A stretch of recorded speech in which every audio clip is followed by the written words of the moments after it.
assuming there's not a bank robbery going on in there. I walk past this place and they're all dropping to the floor, and I was like, what the hell's going on in there? There you go. Hi, can I help you? No, thank you. I appreciate you asking. Okay. Can I ask you why you're standing outside of a bank reporting? Well, you can ask. Okay. What are you doing? I'm not going to tell you, but you can ask. Yes, Okay. absolutely. Well, you're the subject of a radio call now because What was the call about? Suspicious behavior that you're standing outside of the bank Uh-huh. reporting and taking photographs of the bank. So somebody called and said that I was taking photos Yes, with your camera. on a public Yeah. sidewalk. And you guys actually came out for that? Yeah, we sure did. Why Crazy. wouldn't we? I mean, if somebody called and said there's a Jew walking down the sidewalk, would you guys respond to that, or is it just people taking pictures? I don't understand. I mean, it's not a crime, nothing illegal. But it is scary for the people inside. It's concerning. Well, if it's scary for the people inside, do you not believe it's concerning if you're outside photographing a bank? I'll tell you. He walks past the bank and notices something strange. People dropping to the floor like a drill just kicked off. No alarms. No chaos. Just tension in the air thick enough to taste. A camera comes out, and suddenly the quiet street turns loud behind the scenes. Questions float from a doorway, polite at first, then edged with authority. Why record? What's the plan? A radio call crackles somewhere, turning curiosity into procedure. Suspicious behavior, they say. A man with a camera on a public sidewalk. No crime. No threat. Just a lens pointed at a building that doesn't like being watched. Fear rushes faster than facts, and now officers are here, untangling nerves from the truth, reminding everyone that sometimes the scariest thing around a bank is simply someone looking. When You people not are, think that's suspicious, sir? when I do not actually. Okay. When people find things scary, I know fear makes people do strange things. For example, if I was afraid of somebody outside, I wouldn't send a woman out by herself, feet from the man, to confront him. I would, I'd stay inside, first of all. So a gal came outside and was talking to me. She didn't seem scared at all. Uh-huh. And if she was scared, she had a funny way of showing it. Was she an employee? Yeah, I believe she was, yes. Okay, well, so who called us was not an employee. I have no control over that. So somebody called you and they said, there's a man outside taking photographs. Of the bank. Okay. Are you under the impression that that's illegal? What was that? You're not under the impression that that is a crime, are you? No, I'm saying it's suspicious behavior Got it. that you're standing out front of a bank recording. Well, there's 10,000 reasons why somebody might be standing outside of a bank recording. Okay. And I'll be frank with you, to address... Do you have any ID on you, sir? Sure, but Okay. I'm not a big fan of that, though. Do you mind handing it to me? I do, actually, because I'm... Suspicion doesn't always look like danger. Sometimes it's just a camera and a curious mind. The officer presses the question again, searching for a reason that fits neatly on a form. The man reminds him that fear plays tricks, that if anyone was truly terrified, they wouldn't send a lone employee into the unknown. People act differently when the threat is imagined instead of real. A customer, not a worker, made the call. A passerby seeing shadows where there are none. Photographing a building isn't a crime, and both men know it, even if one must ask the questions anyway. The sidewalk is public. The camera is legal.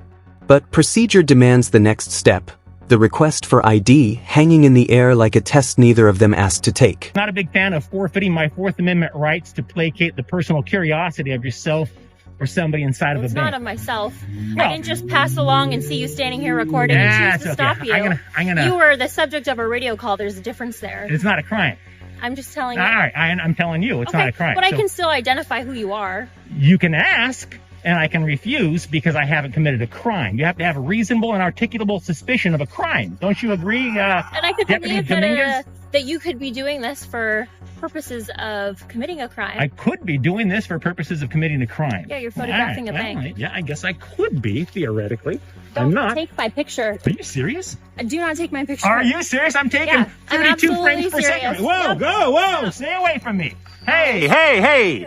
I will take your picture. Okay. It's perfectly legal. Boom, boom, boom. Yep. There you go. Yep. Have a good day, sir. There you go. Fingerprinting 5 supervisor available. The request comes quietly, but it lands like a challenge. Hand over your ID. The man hesitates, not out of fear, but principle. Rights don't dissolve because someone feels uneasy, and he won't trade them for comfort. The officer insists it isn't personal. He's answering a radio call, following a thread someone else pulled. But a call isn't a crime, and the sidewalk hasn't turned into a restricted zone. The law demands suspicion, not imagination. The man points out the line. Without a crime, refusal is allowed. The officer presses the what-ifs, painting hypotheticals as possibilities. A lens pointed at a bank could mean anything. The man agrees, in theory. Yet the moment reverses when the camera turns back, and the officer flinches, suddenly uncomfortable being on the other side of the glass. How quickly suspicion becomes self-reflection. Come any closer? Hey, I'm letting you know, don't come any closer. You can stay right there if you want to continue to record. If you want to continue to record, you can stay over I have there. every right to walk up the sidewalk, But man. don't come any closer. I'm walking up the sidewalk. Okay, continue to walk up the sidewalk. Now I'm watching you. Clearly. This way, the subject. Don't take this the wrong way, but have you been drinking today? Have I been Have drinking? you been drinking today? Copy, thank you. And he is recording, just for units to be aware, taking photographs of me.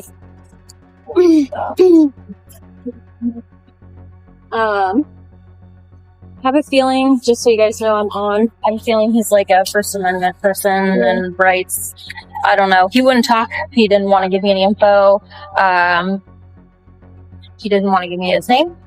So I told him I'll start supervisor this way then. They're concerned because he has been like zooming in with the camera. They don't know what he's trying to take pictures of inside the bank because he's standing on the other side where the window is. They want him trespassed. The temperature shifts fast. A simple refusal turns into a flash of tension on the sidewalk. The officer warns him not to take a picture, but the camera is already rolling, 32 frames a second capturing every breath. The space between them shrinks, and suddenly distance becomes the new boundary line. Orders hit the air, stay back, don't move closer, the sidewalk is yours but only to a point. Supervisors are called, voices sharpen, and the moment feels bigger than it should be. The man keeps walking, calm but alert, reminding the officer the pavement belongs to everyone. Then a question floats in, almost absurd. Have you been drinking? Anything to box uncertainty into a story that makes sense. Radios crackle again, noting the scene, noting the camera, as the quiet street turns into an unfolding standoff between fear, law, and the right to watch back.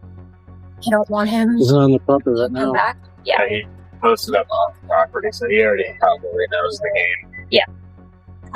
So I figured whenever the supervisor gets here, I'll let them make that call if it's that's trying to You want ID a him. supervisor? No, I called one. I'll explain it.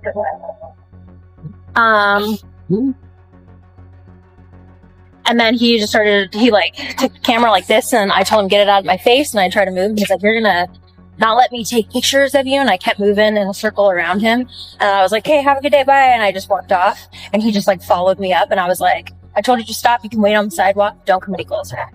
And he was like, I can't walk on the sidewalk. And I told him, yeah, you can walk on the sidewalk. Stay on the sidewalk. So, if the bank just wants him trespass and he's going to refuse to identify himself, then just fill out a trespass form and just take a picture of him. And that's it. Just verbally tell him, hey, you're not allowed back here. You're not. The officer steps back, radio pressed tight, voice low but carrying across the concrete. He thinks he's cracked the code, one of those First Amendment types, the kind who knows the rules better than the people enforcing them. No name offered, no answers given, just a man with a camera and conviction. Inside the bank, nerves twist into rumors. A zoom lens pointed through glass becomes a threat, a mystery that feels bigger than it is. They want him gone, trespassed, erased from view.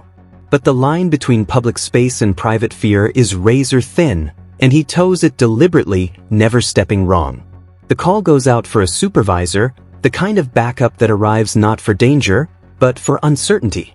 The officer waits, explaining the scene to voices unseen, hoping the next arrival can solve a problem that may only exist in someone's imagination. a year or whatever, and you come back with trespassing. That's about it. But he can stand on the sidewalk on public property and report as much as he wants. Yeah.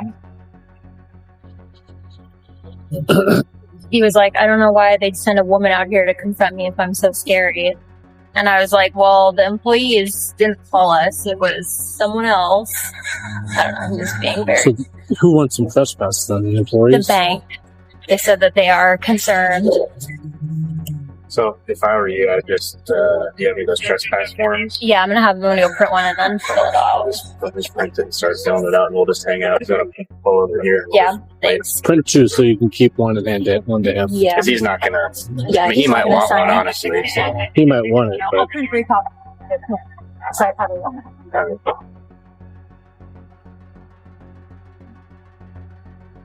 what's up, really speaking? Hey, what's up, buddy? And might get arrested here in about 2 minutes. So if you want to stick around, I'll tell. The story continues to unwind through the officer's voice, frustration mixing with protocol. She describes the moment the camera closed in, inches from her face, a silent lens challenging the badge she wears. She stepped away, circling, trying to end the exchange with a simple goodbye, but the camera followed like a shadow. Boundaries were drawn in words. Don't come closer, stay on the sidewalk. Lines invisible but understood. Now the bank wants him gone, stamped with a trespass he'll refuse to acknowledge. No name, no ID. Just a photograph, a warning, and a year-long exile from concrete he never actually crossed. Because the truth is simple in the end, the sidewalk is still public. The recording is still allowed. And the man with the camera can watch, document, and stand, so long as he never takes a single step beyond the line. Hey, we'll be right across the street. Take some footage of this if these guys arrest me, because I'm not going to forfeit my Fourth Amendment rights. They try to identify. One go, you'll see it. You'll see the deal. Yeah, it's bizarre, absolutely bizarre. Dominguez, are you still afraid of a camera? It looks like you got multiple cameras on you. Here, I'm serving you with a trespass notice. Sweet. The bank is trespassing you from the property. From their property. From Sure. their property, yes, Yeah. correct. I got no problem with if you trespass on their property, they will call us and you will be arrested. Well, they're going to call you whether I trespass on their property or not, Dominguez. Okay. I haven't stepped foot on their property. Bless your heart. Okay. All right. Okay. Wait. So, You're not over her by do chance, wanna are you? sign it? Do you have more seniority over? I do not want to sign that. Absolutely not. Dominguez, nice try. Here's your copy. Oh, thanks. Wait. Let me see. What does that say exactly? You don't want the copy? I'm just taking a look at it. Yeah, I'll take that. Sure. Peering into bank windows with camera recording. Interesting. All right. Bless your heart. Yeah, I'd get some additional training, Dominguez. You're scared of your own shadow. I'm walking up the sidewalk. You're 40 feet away and said, don't come any closer to me. Did I tell you I was going to do anything to you? You- No. you I just clearly- said you don't need to You come clear. The scene drifts into its final act. The officer recounts his words, the jab about sending a woman to face a man deemed dangerous, and the misunderstanding that sparked everything. Someone outside the bank, not the employees, made the call. Still, fear spreads inward, and the bank decides it wants him gone. Paper is printed. Forms are filled. The law prepares itself for a moment no one truly owns. The man senses what's coming, calls a friend, invites another camera to bear witness if things turn sideways. He won't give up his name, won't surrender a right just to quiet a nervous building. The officers gather, prepared to serve their notice. Multiple cameras stare back now, the watcher watched. And finally, a slip of paper bridges the gap.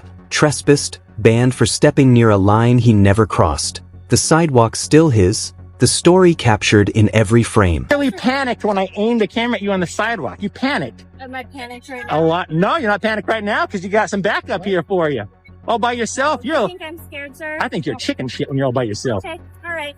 All right. You can believe whatever you want to believe, sir. Well, I saw it with my own eyes. I mean, who do I believe? You or my lying eyes? All right. You can believe whatever. You're dismissed without further argument, Dominguez. Okay, you have a good day, sir. I'm having a great day. I'm having a great day. You guys have a good one. Take care. Seriously, get her some extra training. She's scared of her own shadow. Okay. I thought it was our right to record in public places.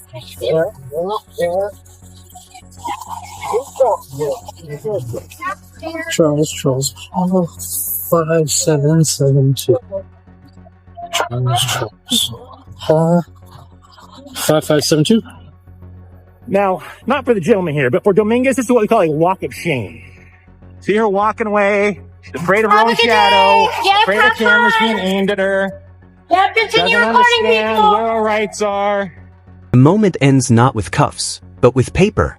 The officer hands over the trespass, warning him not to step onto property he never touched. He reads it aloud, amused, noting how even a camera lens can be written down like intent. The sidewalk remains his ground, and he reminds them of it, challenging panic with sarcasm. Distance becomes evidence, and pride becomes armor.